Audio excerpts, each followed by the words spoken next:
Taste the Daily.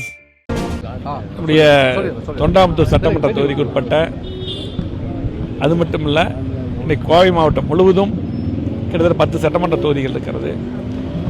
இன்றைக்கு இதுவரை ஒரு 5 இடங்களில் நேராக போய் நாங்கள் பார்த்தோம். எல்லோரும் வந்துட்டாங்க.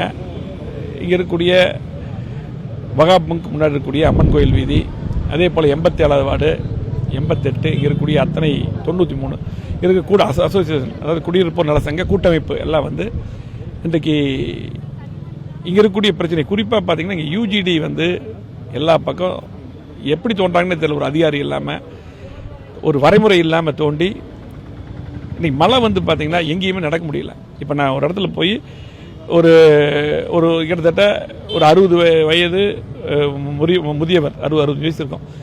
இந்த ரோடு வந்து சரியாக இல்லாத காரணத்தினால் குழிமலர்கள் கீழே விழுந்து அவருக்கு இடுப்பு ஃப்ராக்சர் ஆயிடுச்சு. இப்போ நான் பார்த்துட்டு தான் நான் இறங்கி வரேன்.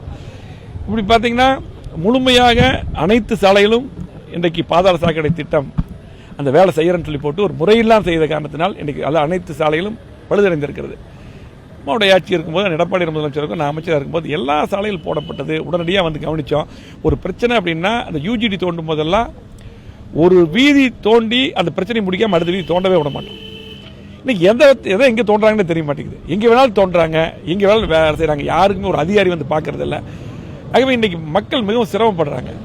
உடனடியாக இந்த அம்மன் கோயில் வீதி அனைத்து சாலைகளும் வேகமாக அந்த யூஜிடி முடிக்கணும். அதே போல் எல்லா வீதியும் ஒட்டுக்க தோண்டக்கூடாது.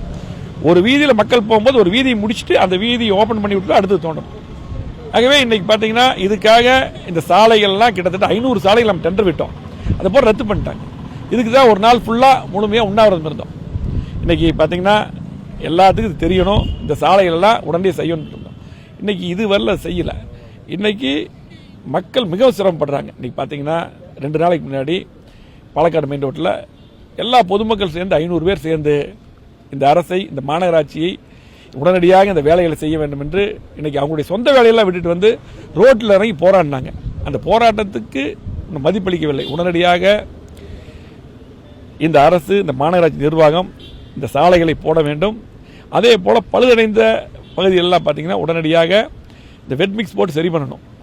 அதே போல் அவசியம் இல்லாமல் விதிமுறைக்கு உட்பட்டு தான் கண்டிப்பாக அந்த யூஜிடி தோண்டணும். உடனடியாக தோணுது உடனே சரி செஞ்சு அடுத்ததுக்கு போகணும். ஒப்பந்ததாரர் அவருடைய வேலை வேகமாக முடியணும் அப்படின்னு செய்கிறதுக்கு அது 1-2 அந்த குழி கூட சரியாக மூடுறதில்லை. அந்த மாதிரிலாம் செய்யக்கூடாது. ஆகவே கண்டிப்பாக உடனடியாக இந்த பகுதியுடைய மக்களுடைய பிரச்சனை தீர்க்கப்பட வேண்டும். அதே போல் இங்கே வந்து இந்த குறிஞ்சி நகர் பகுதியில் நான் அமைச்சராக இருக்கும்போது, அந்த எடப்பாடியார் முதலமைச்சராக இருக்கும்போது அந்த ஒரு பைப் லைன் போட்டு கொடுத்து அந்த ப்ரைவேட் ஸ்கூல் இருக்குது, அவர்கிட்ட கேட்டு அனுமதி வாங்கி போட்டு கொடுத்தோம். நூர்சர் ஸ்கூலில் அப்போவே வந்து அந்த அந்த ட்ரைனேஜுக்கு நான் அப்போவே சாங்ஷன் பண்ணிட்டேன். இதுவரை அந்த வேலை செய்யலை. இப்போ இதெல்லாம் செய்யும்போது அந்த வாட்டர் வந்து ட்ரைன் அவுட் ஆகி அங்கே போய் சேர்ந்துருக்கும், ஏரிக்கு போய் சேர்ந்துருக்கும். இந்த வேலைகளெல்லாம் உடனடியாக அந்த வாய்க்கால் சரி பண்ணணும், அந்த வடிகால் அமைக்கணும், உடனடியாக அந்த சாலைகளெல்லாம் உடனடியாக இது செய்யணும். இதெல்லாம் கண்டிப்பாக உடனடியாக செய்யலை அப்படின்னா தொடர்ந்து இந்த மக்கள் அவதிப்பட அந்த மக்களை எல்லாம் திரட்டி நேரடியாக கலெக்டர் அலுவலகத்துக்கும் கமிஷனர் அலுவலகத்துக்கும் நேரடியாக நானே செல்வேன் என்பதை தெரிவித்துக் கொள்கிறேன். ஆகவே உடனடியாக இந்த நிர்வாகம் உடனடியாக வேலை செய்ய வேண்டும். நான் காலையில் கமிஷனுக்கு இன்ஃபார்ம் பண்ணியாச்சு, அதிகாரிக்கு இன்ஃபார்ம் பண்ணியாச்சு. நான் ஒரு சட்டமன்ற உறுப்பினர் இங்கே வந்து நிற்கிறோம், ஒரு அதிகாரி இதுன்னு வரல. இன்னைக்கு பொதுமக்கள் பூரா நிற்கிறாங்க.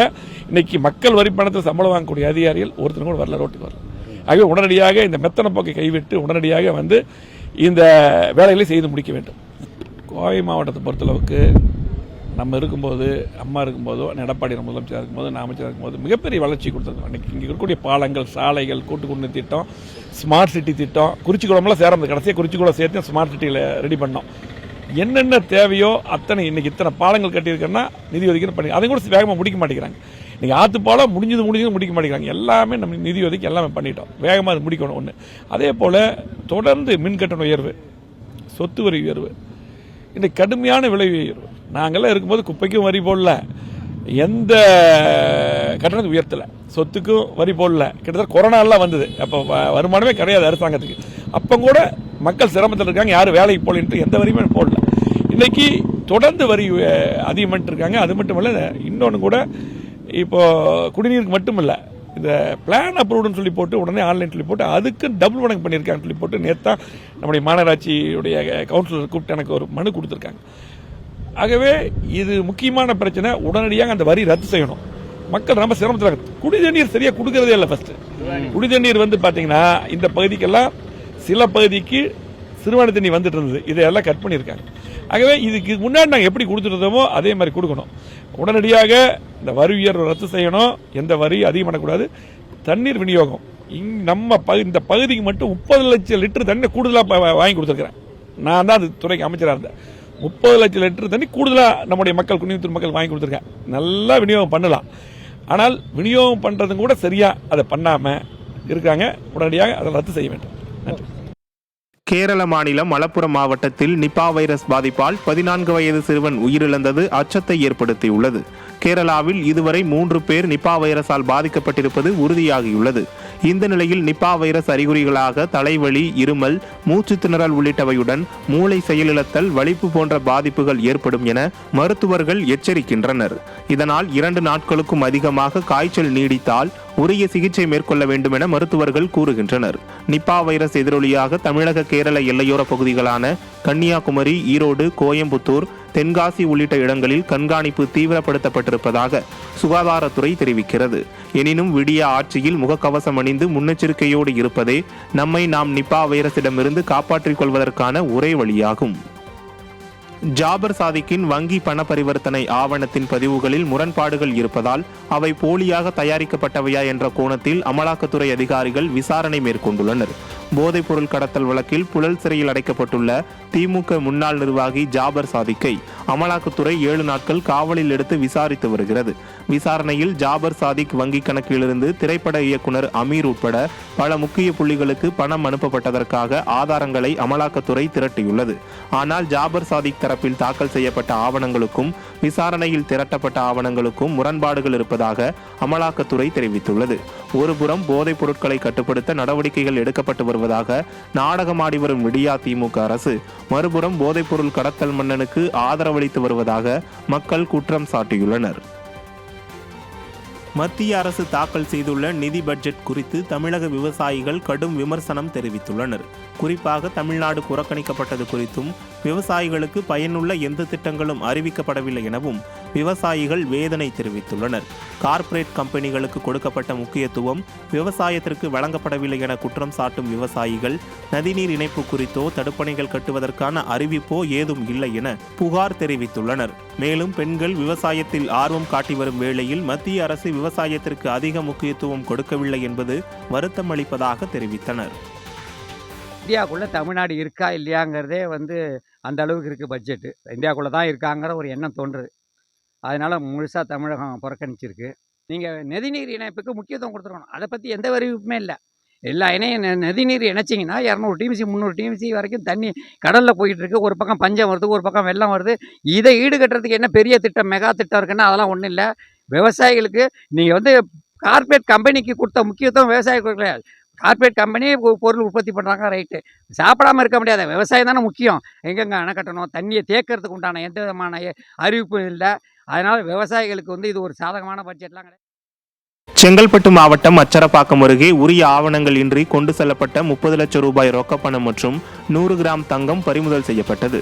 ஆத்தூர் சுங்கச்சாவடியில் காவல்துறையினர் வாகன சோதனையில் ஈடுபட்டிருந்த போது விபத்தை ஏற்படுத்திவிட்டு காரில் இருந்து ஒருவர் பையை எடுத்துக்கொண்டு ஓடியுள்ளார். அவரை மடக்கி பிடித்து அவரிடம் இருந்த பணம் மற்றும் நகையை மீட்ட காவல்துறையினர் அதை வருமான வரித்துறையினரிடம் ஒப்படைத்தனர்.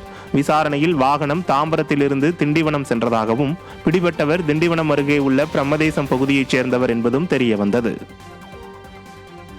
100 அடியை எட்டியுள்ள மேட்டூர் அணையிலிருந்து உடனடியாக தண்ணீர் திறக்க கோரி விடியா திமுக அரசுக்கு தேசிய தென்னிந்திய நதிகள் இணைப்பு விவசாயிகள் சங்க மாநில தலைவர் கோரிக்கை விடுத்துள்ளார். கர்நாடக பகுதிகளில் பெய்து வரும் கனமழை காரணமாக நீரை தேக்க முடியாமல் தமிழ்நாட்டை வடிகாலாக பயன்படுத்தும் கர்நாடக அரசை கேள்வி கேட்க முடியாமல் விடியா திமுக அரசு திறனற்று இருப்பதாக விவசாயிகள் குற்றம் சாட்டியுள்ளனர். முதலமைச்சர் ஒரு சொட்டு தண்ணி கூட விடமாட்டேன்னு சொன்னவர் இன்றைக்கி அங்கே டேம் நம்பி மழை பெஞ்ச டேம் நம்பினோன்னா தண்ணியை தேக்கி வைக்க முடியாமல் வடிகால் மாநிலமாக தமிழகத்தில் நினச்சி தண்ணியை திறந்து விடுறாங்க. தண்ணி வந்து மேட்டூர்லேயும் நம்பி போச்சு. நம்ம முதலமைச்சர் இப்போ என்ன பண்ணோம், உடனே உத்தரவு போட்டு இந்த தண்ணியை வந்து ஒரு 15,000 அடி திறந்து விட்டா இந்த பக்கம் இருக்க எல்லா ஏரி குளங்கள்லாம் ரொம்பும். அது இல்லாமல் இப்போ நிலத்தடி நீர் மட்டும் ரொம்ப கீழே போயிடுச்சு. இந்த கீழே போன நிலத்தடி நீர் மட்டும் உயரும். அது இல்லாமல் காவிரியில் வந்து நூற்றுக்கணக்கான ஊர்களுக்கு போர் போட்டு தண்ணி எடுத்து குடிநீர் கொண்டு போகிறாங்க. அது குடிநீர் சென்னை மாநகர போக்குவரத்து கழகத்தில் குத்தகை முறையில் ஓட்டுநர்கள் மற்றும் நடத்துனர்களை நியமிக்க விடியா அரசு ஒப்பந்த புள்ளிகளை கோரியிருப்பது போக்குவரத்து தொழிலாளர்களிடையே அதிர்ச்சியை ஏற்படுத்தியுள்ளது. 700 ஓட்டுநர்களையும் 500 நடத்துனர்களையும் குத்தகை அடிப்படையில் வழங்குவதற்கு தனியார் நிறுவனத்திடமிருந்து விலை புள்ளிகள், தொழில்நுட்ப புள்ளிகள் கோரப்பட்டுள்ளன. ஏற்கனவே ஓட்டை உடைசல் பேருந்துகளால் விபத்துக்கள் ஏற்பட்டு வரும் நிலையில் இதுபோன்ற பணி நியமன முறைகளால் கூடுதல் அச்சுறுத்தல் ஏற்படும் என போக்குவரத்து தொழிலாளர்கள் தெரிவித்துள்ளனர். எனவே விடியா திமுக அரசு இந்த முடிவை உடனடியாக கைவிட வேண்டும் என வலியுறுத்தியுள்ளனர்.